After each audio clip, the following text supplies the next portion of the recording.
Wir sind wieder zurück mit einer weiteren Folge Brabus Insider. Eure Fragen und aktuelle Themen, meine Antworten, 60 Sekunden Zeit pro Antwort. Let's go. Die erste Frage ist zum Montana Black Event. Du auf einem Influencer-Event, würdest du dich auch als Influencer bezeichnen?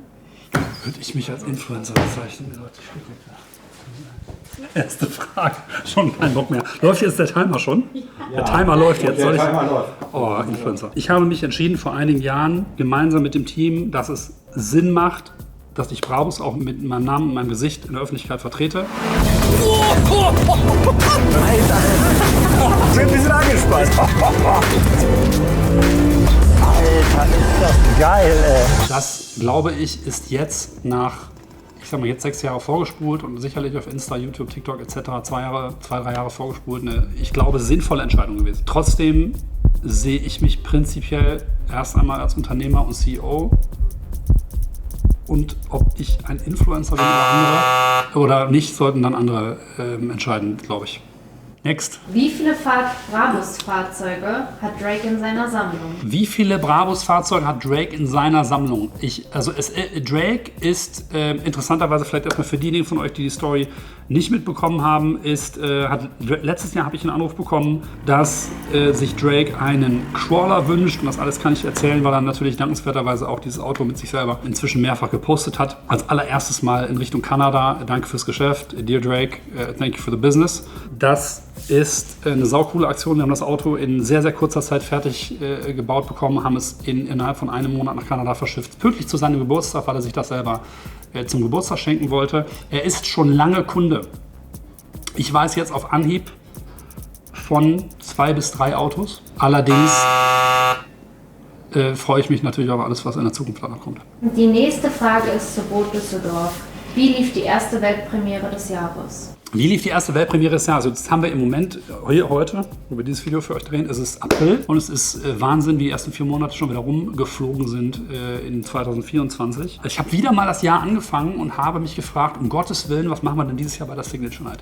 Letztes Jahr war Monster. Es war ein Event, was ich so nie erwartet hatte. Was machen wir denn bei unserem einzigen Mega-Release-Event in 2024? Und ich habe mir Sorgen gemacht, dass wir nicht genug haben. Heute weiß ich, wir haben jetzt schon mehr Stoff oder doppelt so viel Produkte, Weltpremieren, Stoff, Inhalte auf dem Plan wie 2023 und werden einen riesigen Struggle haben, das alles umgesetzt zu bekommen. Die erste Weltpremiere war die Boot. Die 45 Fuß ist das größte Brabus-Boot, was wir bisher gebaut haben. Es ist für mich was extrem Beeindruckendes, dann wirklich tatsächlich als erstes Boot da zu sehen. Und ich freue mich, weil ich insgesamt mit dem lieben Janne, meinem Geschäftspartner und natürlich den Teams von Brabus und Axopar jetzt seit insgesamt 6 Jahren, ich hab's heute mit dem Buzzer, ne? Seit 6 Jahren dran arbeite an der Idee 45er. Jetzt ist er endlich da und ich fand es einfach total geil. So. Ich habe es verstanden. Wilson, ich habe es verstanden. Aus welchem Grund wurde die erste Boutique in Dubai gegründet? Rolle rückwärts. Wir haben vor circa 1,5 Monaten die erste Brabus Boutique in einem neuen Style, in einem neuen Konzept in Dubai eröffnet. Für diejenigen von euch, die das noch nicht gesehen haben, lege ich euch die Links in die Description. Gibt es ein paar schöne Videos zu. Die Eröffnung ist sensationell gelaufen. Wir haben es lange vorbereitet, haben uns 2 Jahre Gedanken gemacht, weil ich ein neues Boutique-Konzept bauen wollte, dass wir dann auch an anderen Standorten, anderen Ländern, anderen Städten wiederholen können. Dadurch musste ein Baukasten entstehen, also nicht einfach eine Boutique, die nice aussieht, sondern ein Baukastensystem, was wir nicht nur in Dubai, sondern meinetwegen auch in Los Angeles, in München, in wo auch immer, Timbuktu, wiederholen können. Das ist extrem viel Aufwand, aus einem Laden ein Konzept zu machen, was finanziell und darstellbar und umsetzbar ist, also baubar in verschiedenen Orten. Am Ende ist es eine Art Franchise und Dubai war einfach timing-technisch der erste Ort. Welche Relevanz hat die 1000 PS-Marke in der Geschichte von Brabus? Das ist schon eine coole Zahl, oder? Also 1000 PS ist natürlich was, wo wir lange darauf hingearbeitet haben. Es ist auch was, ich bin jetzt im Unternehmen groß geworden und ich habe mich immer gefragt, kommen wir da irgendwann mal hin? Ist das zu dem Zeitpunkt noch relevant? Ist es darstellbar? Ist es technisch umsetzbar? Und jetzt muss ich aber auch sagen, es ist aus der Sicht von heute natürlich darstellbar. Insbesondere natürlich mit der Hybridisierung. Wenn wir vor 15 Jahren ein 1000 PS Auto gebaut haben, wäre es natürlich ein absolut anderes Thema nochmal gewesen, als es heute ist, wo wir mit technisch aufwendigen, aber logischen Mitteln dahin kommen, was auch haltbar ist. Und ich glaube auch, die Reise wird noch weitergehen. Fazit, ja, ist ein cooler Milestone.